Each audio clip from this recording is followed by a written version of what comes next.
From the station working for you, this is WRTV News at 11, streaming now.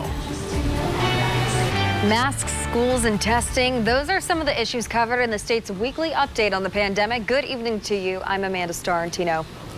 And I'm Mark Mullins. Governor Holcomb announced that Indiana will stay in stage 4.5 of the Back on Track plan through September 25th. That keeps in place the current capacity limits at restaurants, bars, and public events. The governor is also extending the state's face covering mandate an additional 30 days.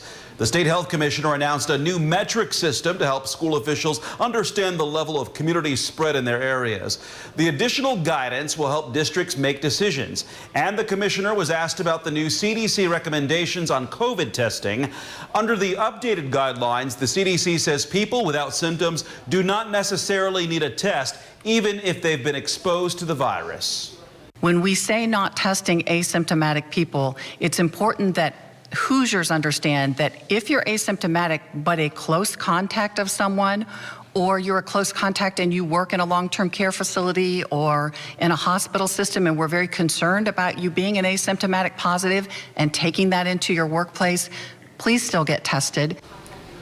Dr. Christina Bach says you can still get tested for free at state sites, even if you don't have symptoms. And also announced today, the general election is moving forward as normal, and that means mail-in voting will not be expanded. Secretary of State Connie Lawson says if you are self-quarantining due to COVID, you might qualify to vote absentee. There is an exception for those who will be confined due to illness or injury.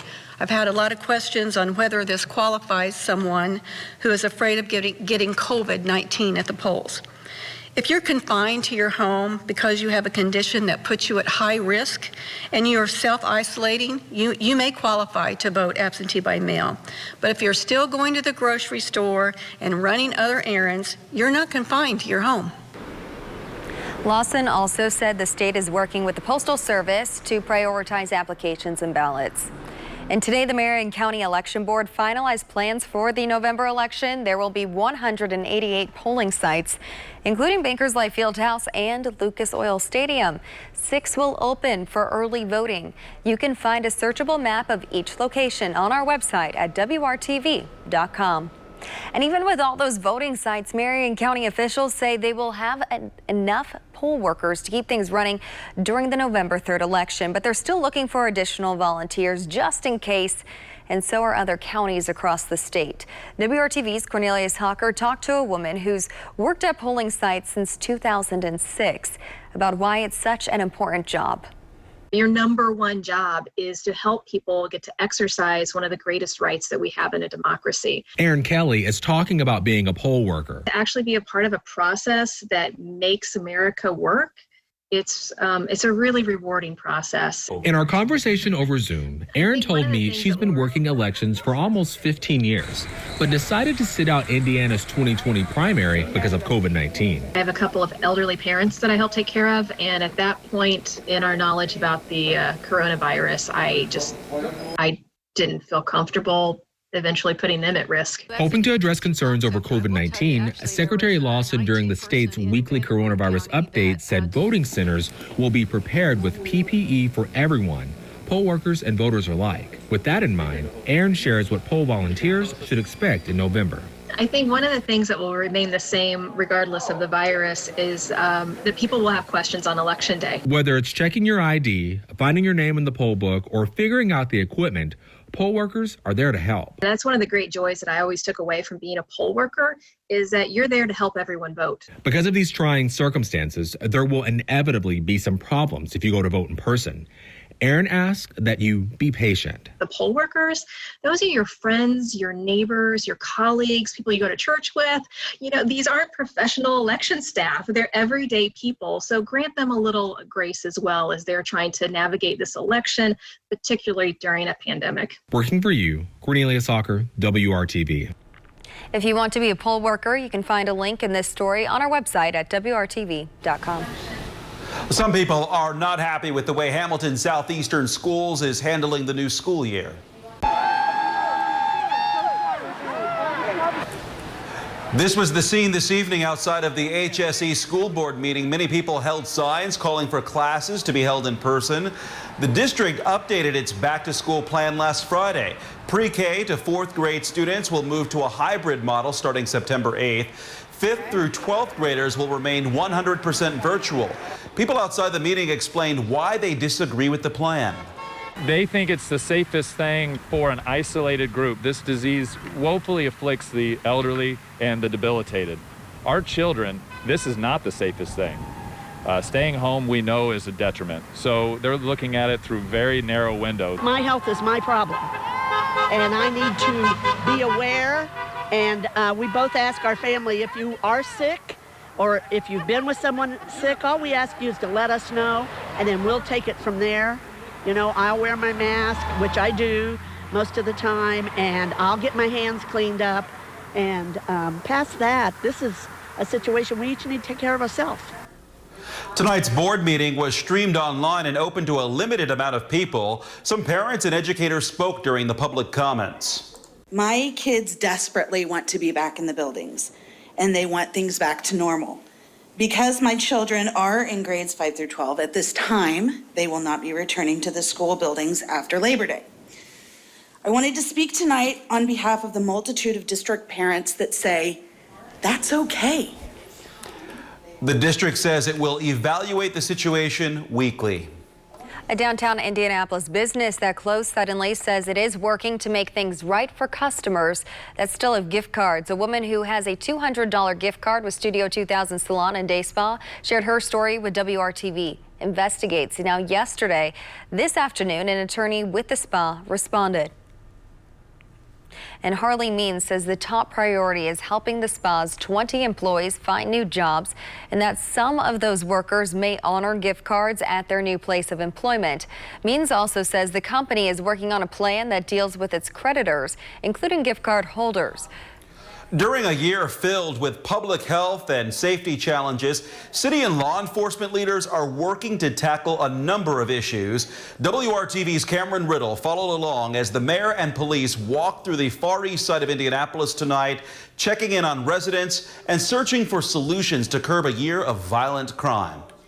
The relationship between law enforcement and communities across the country are in the spotlight this summer, and that is the case in Indianapolis as well, as city leaders seek to stop a dangerous trend. I am very concerned by the amount of non-fatal shootings and homicides that Indianapolis has experienced this year, even though violent crime as a whole is actually down in Indianapolis. While trying to make sense of what 2020 has brought the city's way, Mayor Joe Hogsett and IMPD Chief Randall Taylor beat the pavement on Indy's Far East Side, walking through the neighborhood and talking with residents near 38th Street and Post Road. These city leaders say conversations with everyday residents is one way to tackle the city's issues head on. What we're trying to do, though, is figure out why those things are happening. You know, in the past, we could look at the drug trade and point at least somewhat to some of that, but that's not the whole story right now. You know, we have people that are killing each other over parking spaces and over things that are put out on social media. Along for tonight's public safety walk was Shauna Majors and her violence reduction team, which has been tasked with figuring out why residents of the Circle City are using guns to solve problems. She spent the summer with more than 60 young people on the Far East Side, listening to their problems and the causes. A lot of this is boredom as well, because all of the things that were available and open for kids to be able to do, they don't have that right now due to COVID. School starting back up, kids are struggling with the e-learning piece. So it's a lot of stress and pressure on a lot of people right now. Eastside resident and father Antonio Patton says it is important that he and his son see city leaders in their backyard, acknowledging there is a problem. So long as we're able to get them to come and do this, it shows the community that they care as well, and they feel the same pain they feel. On the east side, Cameron Riddle, WRTV. A Hoosier native took center stage at the Republican National Convention tonight. Vice President Mike Pence. ABC's Andrew Dimbert has key moments from day 3 of the RNC. Heavy in symbolism, Night 3 of the Republican National Convention featured against the backdrop of American history at Fort McHenry. The night's theme, America, Land of Heroes, headlined by Vice President Mike Pence, formally accepting the Republican Party's nomination for 4 more years. I humbly accept your nomination to run and serve as Vice President of the United States. It was here at the site of a battle in the War of 1812 that inspired Francis Scott Key to write the Star-Spangled Banner, capturing the American spirit of hope and determination. But on this night, sprinkled in messages of Democratic doom if Joe Biden wins in November. You won't be safe in Joe Biden's America. And under President Trump, we will always stand with those who stand on the thin blue line, and we're not going to defund the police, not now, not ever. Though some of the evening speakers, including Second Lady Karen Pence, building on First Lady Melania Trump's address the night before, focusing on connecting with the American people. We've all seen so many examples of everyday Americans reaching out a hand to those in need. Healthcare workers, teachers, first responders, mental health providers, law enforcement officers, grocery and delivery workers, and farmers, and so many others. Heroes all. The night's lineup also included Congressman and veteran Dan Crenshaw, GOP newcomer Madison Cawthorn, and White House Press Secretary Kayleigh McEnany. The same way President Trump has supported me, he supports you. President Trump also making a surprise appearance as the line between the Trump White House and the Trump campaign seeming to blur, some defending the president's choice of convention location decisions in this scaled-back version of the party's biggest event of the year. The White House is the safest, least expensive place for the president to be doing this. He's taking advantage of that. With Trump supporters and speakers rallying this week to boost him up for re-election, Joe Biden's campaign is vastly outspending Trump's team in TV ads as Democrats continue their counter-programming aimed at defeating the GOP. Andrew Dimbert, ABC News, Baltimore, Maryland. Thunderstorm chances will headline my forecast the next couple of days, and then we'll talk about what happens over the weekend. And coming up, professional athletes across the sports world join NBA players in boycotting games. Now the team that started it all is calling on elected officials to make changes. And then why more women are turning to alternate childbirth options as the pandemic continues.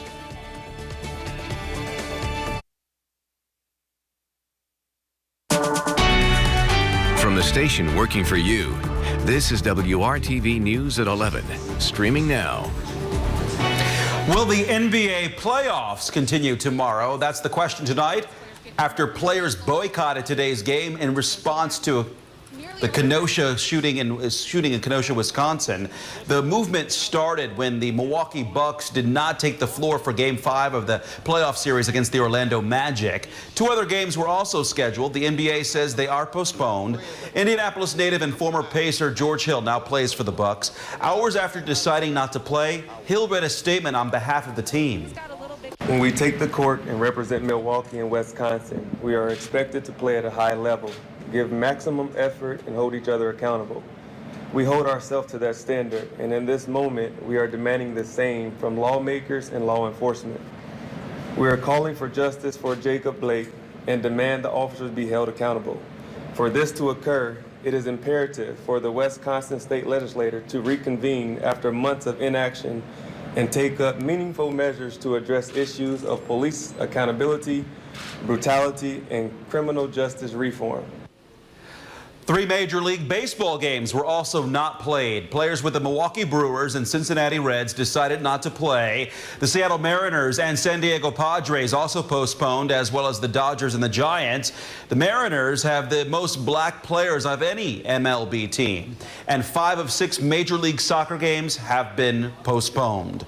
The boycott comes after unrest in Kenosha took a deadly turn. Police say 17-year-old Kyle Rittenhouse shot 3 people, killing 2 of them. Graphic video of the shooting circulated on social media overnight. Rittenhouse left the scene. Police in Illinois arrested him today. Witnesses describe what happened as chaos. I woke up and looked out my window, and I seen a man with an automatic weapon walking slowly right down the road here. And someone from behind him either appeared to push him, knock him down, or hit him with something. He rolled on the ground, and he came up with his automatic weapon and shot the guy right in the head. Right in the head. 100 feet from my bedroom window. I ran inside. We got everyone away from the windows, got everyone down, and this gentleman stood up again, backing up, firing just down the street, not at anyone or indirectly, but just down the street, about another 4 rounds. Protests in Kenosha started Sunday after a police officer shot 29-year-old Jacob Blake in the back 7 times. Blake survived. His family says he is paralyzed. Today, the Department of Justice identified the officer as Rustin Shesky. Indiana Task Force 1 is safely in the Gulf Coast tonight, prepared to help people impacted by Hurricane Laura. The team is in Louisiana, and today I spoke to Jay Settergren, a safety officer with the group and battalion chief with IFD, about what he expects during this deployment. This is a particular storm that I hope that people have paid attention to. And a lot of times you find, maybe 50% of the people evacuate. And that's really good. And I'm worried that with COVID, maybe we didn't get that. And this is a big storm. This is right up there with a couple of them that I've been here before on Katrina. 500,000 people have evacuated across the Gulf. Some forecasters are warning storm surge levels could be unsurvivable. Kevin.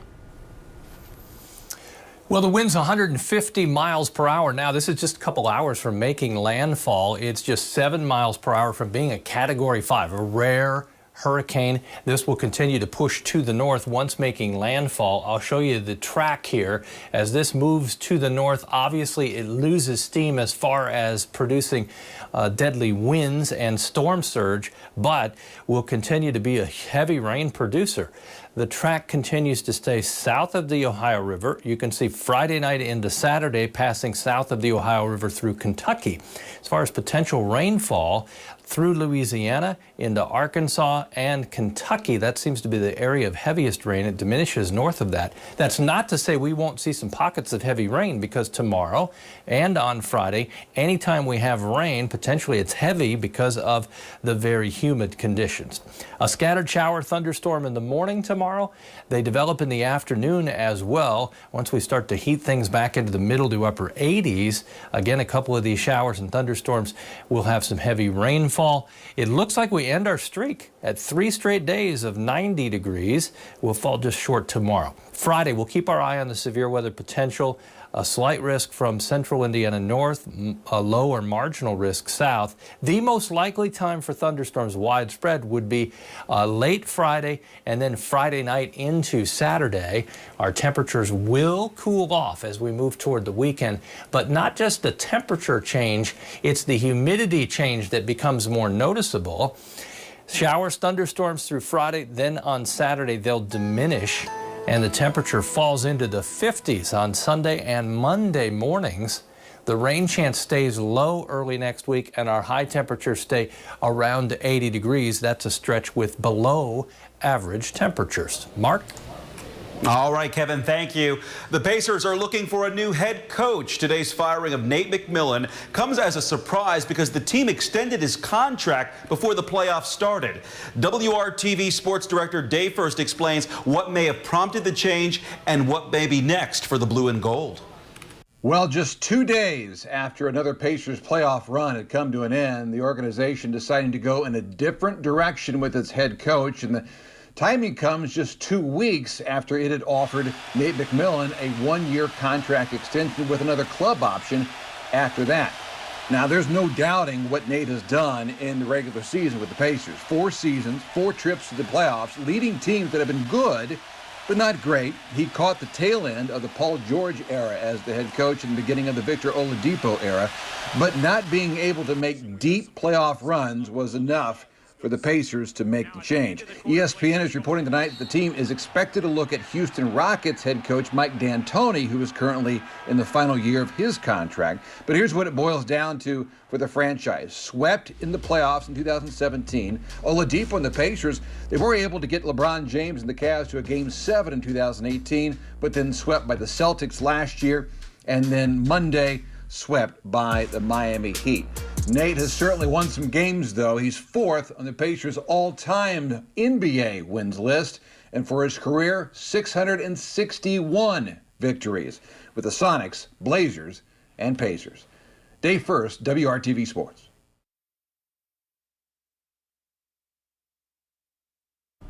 The pandemic continues to force many Americans to make tough decisions or changes in their lives.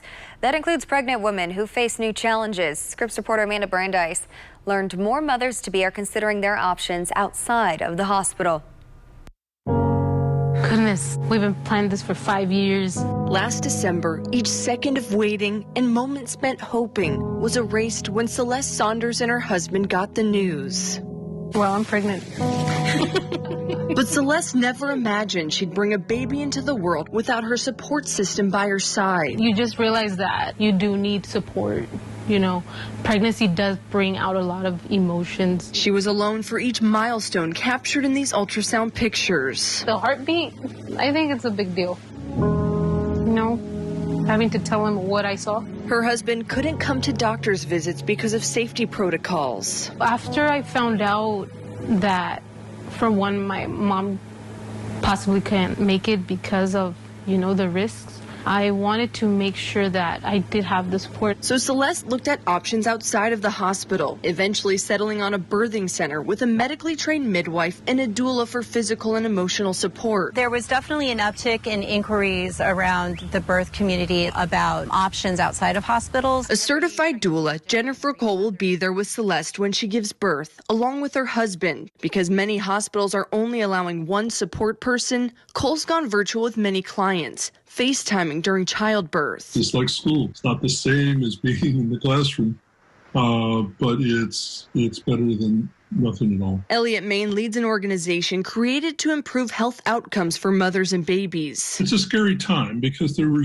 particularly at the beginning of the pandemic, there were so many unknowns. Mothers initially faced the possibility of being quarantined from their baby if they tested positive for COVID-19. But Main says they've learned babies are rarely infected. They'll be studying the pandemic's impact on childbirth, looking at maternal outcomes, and whether it increases the number of planned C-sections or births outside the hospital.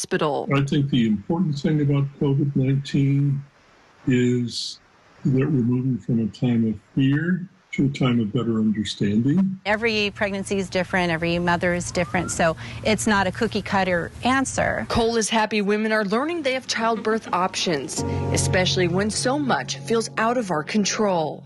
Having more options right now is empowering. In San Diego, I'm Amanda Brandeis reporting. And you can search online for doulas in your area through nonprofits like Dona International. Last year, Indiana became the third state to extend Medicaid coverage to doula services. We'll be right back.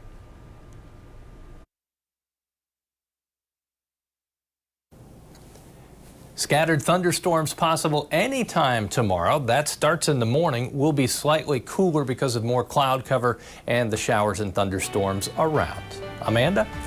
Thanks, Kevin, and thanks for making WRTV your choice for news. Good Morning Indiana starts at 4:30. Good night.